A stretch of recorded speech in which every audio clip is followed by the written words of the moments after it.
আসসালামু আলাইকুম। সবাইকে স্বাগত জানাচ্ছি জাগো ফুটবলে। শুরুতেই জানিয়ে দিচ্ছি আমাদের হাতে পাওয়া সর্বশেষ আপডেটগুলি।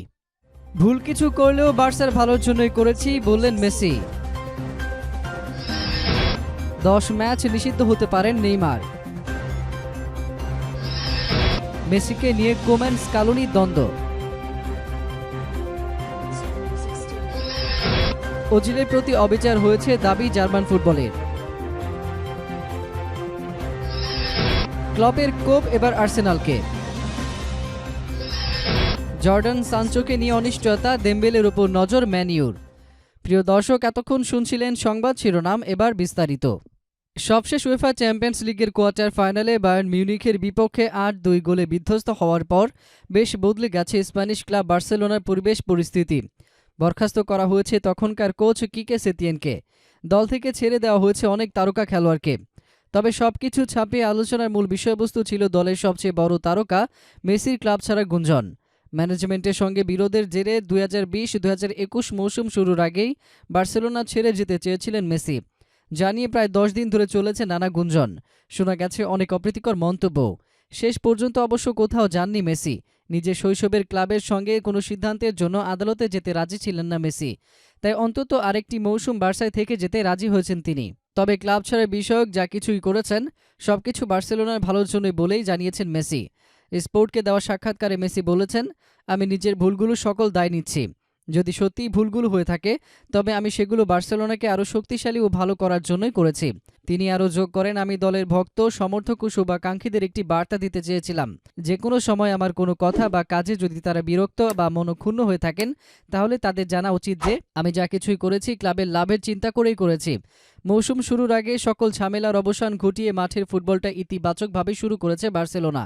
প্রাক মৌসুম প্রস্তুতিতেও গাম্বা ট্রফি সহ 3 ম্যাচ জেতার পর স্প্যানিশ ও লা লিগার প্রথম ম্যাচেও 4-0 গোলের বড় ব্যবধানে জিতেছে কাতালানরা।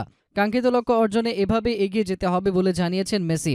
তার ভাষ্য, অনেক দ্বিমত ও মত পার্থক্যের পর সবকিছুর একটা শেষ হওয়া দরকার। আমাদের সবার ঐক্যবদ্ধ থাকতে হবে এবং বিশ্বাস করতে হবে যে এখনও সেরাটা আসা বাকি রয়েছে। আমাদের লক্ষ্য অর্জনে রোমাঞ্চ এবং উত্তেজনার পাশাপাশি ঐক্যবদ্ধ থেকে একই পথে কাজ করে যেতে হবে। লা লিগায় নিজেদের দ্বিতীয় ম্যাচে মাঠে নামবে বার্সেলোনা, প্রতিপক্ষ সেল্টা ভিগো। এদিকে বেশ বড়সড় ঝামেলায় পড়তে যাচ্ছেন পিএসজির ব্রাজিলিয়ান তারকা নেইমার। 28 বছর বয়সী এই তারকার বিরুদ্ধে বর্ণবাদের অভিযোগ উঠেছে, যার রায় আজ ঘোষণা করা হবে। অভিযোগ প্রমাণিত হলে শাস্তি হিসেবে 10 ম্যাচ নিষিদ্ধ হতে পারেন ব্রাজিলিয়ান এই তারকা ফুটবলার। নেইমারের বিরুদ্ধে বর্ণবাদের অভিযোগ উঠে ফরাসি লিগে পিএসজির প্রথম ম্যাচকে ঘিরে। 14 সেপ্টেম্বর মার্সের বিপক্ষে সেই ম্যাচে 1-0 গোলে হার দেখে টমাস টুখেলের দল। ম্যাচে ফাউল করাকে কেন্দ্র করে কথা কাটাকাটি হয় দুই দলে খেলোয়াড়দের মাঝে। সেখানে অলিম্পিক মার্চে ফুটবলার আলভারো গঞ্জালেজকে বর্ণবাদমূলক মন্তব্য করেন নেইমার, এমন অভিযোগ ওঠে। তবে আলভারো গঞ্জালেজের বিষয়ে ফেনিক্স ফুটবলের দেওয়া রায়ের আগে পর্যন্ত কিছুই জানার সুযোগ নেই। তবে ফরাসি সংবাদ মাধ্যম এল লারগোরের প্রতিবেদনে উঠে এসেছে, সেই ম্যাচে মার্সের চাইনিজ হিরোকি সাকাইকেও বর্ণবিদ্বেষমূলক মন্তব্য করেছিলেন নেইমার। সাকাইকে অপমানজনক চাইনিজ বিষ্ঠা বলে ডেকেছিলেন নেইমার। ফলে নেইমারের বিরুদ্ধে যদি বর্ণবাদের অভিযোগ প্রমাণিত হয় তবে বেশ বড়সড় এক শাস্তির মুখে পড়তে হবে এই পিএসজি তারকাকে। একই ম্যাচে প্রতিপক্ষকে থুতু মারায় 4 ম্যাচের জন্য নিষিদ্ধ হয়েছেন ডিমারিয়া। এদিকে বর্তমানে ইনজুরিতে আছেন নেইমার। কবে নাগাদ মাঠে ফিরবেন সেটি নিশ্চিত হওয়া যায়নি। এর মাঝে যদি নিষেধাজ্ঞার খড়গ সামনে আসে তাহলে 2020 সালে আর মাঠে দেখা নাও যেতে পারে এই ব্রাজিলিয়ানকে। অপরদিকে বার্সেলোনার নতুন কোচ রোনাল্ড কোম্যানের অধীনে মাঠে প্লেমেকার হিসেবে দেখা যাচ্ছে না মেসিকে। আর্জেন্টাইন ফরওয়ার্ডকে ফলস 9 হিসেবে খেলাচ্ছেন ডাচ কোচ। এদিকে ডাচ কোচের সঙ্গে একমত নন আর্জেন্টাইন কোচ স্কালোনি। আর্জেন্টাইন জাতীয় দলের কোচ মেসিকে এই পজিশনে খেলাতে রাজি নন। তিনি বরং মেসিকে আদর্শ 10 নম্বরেই রাখতে চান। লুইস সুয়ারেজ আতলেতিকো মাদ্রিদে পাড়ি জমানোয় বার্সায় এখন সত্যিকারের কোনো নম্বর 9 নেই। এদিকে উরুগুয়ান স্ট্রাইকার না থাকায় রোববার রাতে ভিয়ারিয়ালের বিপক্ষে 4-0 গোলে জেতা ম্যাচে ফলস 9 হিসেবে খেলেন মেসি। ম্যাচে পেনাল্টি থেকে একটি গোলও করেন তিনি। কোম্যানের এই পদ্ধতি প্রয়োগে আগ্রহী নন স্কালোনি। তিনি এর ঘোর বিরোধিতা করেছেন। আর্জেন্টাইন সংবাদ মাধ্যম লিবেরোকে তিনি বলেন, আমাদের পদ্ধতি হলো দলের কাছে বল থাকলে মেসির সামনে সবসময় একজন থাকবে। 2019 কোপা আমেরিকায় এই পদ্ধতি কাজে লেগেছিল। তার সামনে একজন দরকার যাতে সে অ্যাসিস্ট করতে পারে এবং গভীরে যেতে পারে। অক্টোবরে ইকুয়েডর ও বলিভিয়ার বিপক্ষে বিশ্বকাপ বাছাই পর্বের 2 ম্যাচে আর্জেন্টিনার দলে ডাক পেয়েছেন মেসি। পরবর্তীতে ক্লাব থেকে ছাড়পত্র পেলে তাকে আরও বেশি ম্যাচ খেলাতে চান স্কালোনি। অন্যদিকে ওজিলের নিবেদন নিয়ে কারোরই প্রশ্ন নেই। তারপরও জার্মান ফুটবল দলে ক্যারিয়ারের বেশি লম্বা করতে পারেননি এই বিশ্বকাপজয়ী ফুটবলার। 2 বছর আগে একটি ঘটনাকে কেন্দ্র করে জার্মান ফুটবল অ্যাসোসিয়েশনস এই মিডফিল্ডারকে দোষারোপ করে।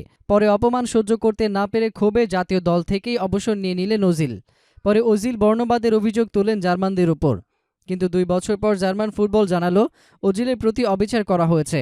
সংস্থাটি ইতিমধ্যে নিজেদের ভুল স্বীকার করেছেন। ঘটনাটি রাশিয়া বিশ্বকাপের কিছু আগে। সে সময় লন্ডনে তুরস্কের প্রেসিডেন্ট রিসেপ তাইপ এরদোগানের সঙ্গে সৌজন্য সাক্ষাৎ করেন বিশ্বের অন্যতম সেরা এই মিডফিল্ডার ও তার সতীর্থ ইলকাই গুন্দোগান। এই 2 তারকা যথাক্রমে ইংল্যান্ডের ক্লাব আর্সেনাল ও ম্যানচেস্টার সিটির ফুটবলার। পরে তাদের সাক্ষাতের ছবি ভাইরাল হওয়ার পরই বিতর্কের মুখে পড়েন ওজিল। বলা হয়েছিল ওজিল ও গুন্দোগান তার্কিশ বংশোদ্ভূত হওয়ায় বিশ্বজুড়ে বিতর্কিত এরদোগানকে সমর্থন দিচ্ছেন, যেখানে সে সময় এরদোগান নির্বাচনী প্রচার চালাচ্ছিলেন। বলা হয়েছিল নির্বাচনে জিততে এরদোগান এই ছবিটি কাজে লাগাচ্ছেন। গুন্দোগান অবশ্য সমালোচনা শুনে দুঃখ প্রকাশ করেন। তিনি জানিয়ে দেন এটা কোনো রাজনৈতিক সাক্ষাৎকার ছিল না। তবে কোনো মন্তব্য না করেই বিতর্কের মুখে পড়েন ওজিল। আর এই ঘটনাকে কেন্দ্র করে একরকম বলির পাঠা বানানো হয় ওজিলকে, যেখানে রাশিয়ার গ্রুপ পর্ব থেকে বিদায় নিতে হয় জার্মানিকে। আর এতে সবচেয়ে বেশি দোষারোপ করা হয় 2014 বিশ্বকাপ জয়ী এই তারকাকে। পরবর্তীতে অপমান আর সহ্য করতে না পেরে অবসর নিয়ে নিলেন ওজিল। তবে ঘোষণার সময় বোমায় ফাটান তিনি। জানান জার্মান জাতীয় দল ও ডিএফবি তার সঙ্গে বর্ণবাদী আচরণ করেছে। এরপর কেটে গেছে 2 বসন্ত। এ নিয়ে অনেক আলোচনা সমালোচনার জল গড়িয়েছে বহু। অবশেষে ভুল স্বীকার করলেন ডিএফবির জেনারেল সেক্রেটারি ফাইডারি কার্টিস বলেন ওজিলের ঘটনাটি নিয়ে চারপাশে যা হয়েছে তা সামলাতে ডিএফবি কিছু ভুল করেছে। আর ওই ছবিটা আসলে অনেক বিভ্রান্তি সৃষ্টি করেছে। সেই মুহূর্তে এত বর্ণবাদী অভিযোগের মধ্যে একটাবার খেলোয়াড়ের সঙ্গে দেখা করা হয়নি আমাদের। এখন ভক্তদের মাঝে প্রশ্ন, তাহলে ওজিলকে কি আবার জার্মান জার্সিতে মাঠ মাতাতে দেখা যাবে? এমন করতে গেলে অবশ্যই জার্মান ফুটবলকে মেসুতে শরণাপন্ন হতে হবেই। এদিকে 30 বছর পর লিগ শিরোপা জিতলেও গত 3 মাসে আর্সেনালের কাছে 2 বার হেরেছে লিভারপুল। সেই জ্বালা মেটাতে শিষ্যদের কানে প্রতিশোধের মন্ত্র জপে দিয়েছিলেন লিভারপুল কোচ ইয়র্গেন ক্লপ। শুরুতে হতাশ করেননি মানে সালারা। আর্সেনালের স্বপ্ন যাত্রায় ছেদ টেনে ইংলিশ প্রিমিয়ার লিগের শিরোপা ধরে রাখার অভিযানে লিভারপুল পেল টানা 3য় জয়। আনফিল্ডে শুরুতে পিছিয়ে পড়েও গানারদের 3-1 গোলে হারিয়েছে অলরেডরা। লিগে টানা 2 জয়ের পর প্রথম হারল মিকেল আর্তেতার দল। আর্সেনালের আগে হেরেছে Man City, Chelsea, Man U এবং টটেনহাম। 3 রাউন্ড শেষে বড় দলগুলোর মধ্যে শতভাগ জয়ের রেকর্ড অক্ষুণ্ণ থাকলো শুধু লিভারপুলেরই। 3 ম্যাচে 9 পয়েন্ট নিয়ে টেবিলের দ্বিতীয় স্থানে আছে তারা। সমান পয়েন্ট নিয়ে লেস্টার সিটি শীর্ষে, এভারটন 3-এ, 5-এ থাকা আর্সেনালের সংগ্রহ 6 পয়েন্ট। অপরদিকে আক্রমণ ভাগে শক্তি বাড়াতে যাচ্ছে ম্যানচেস্টার ইউনাইটেড।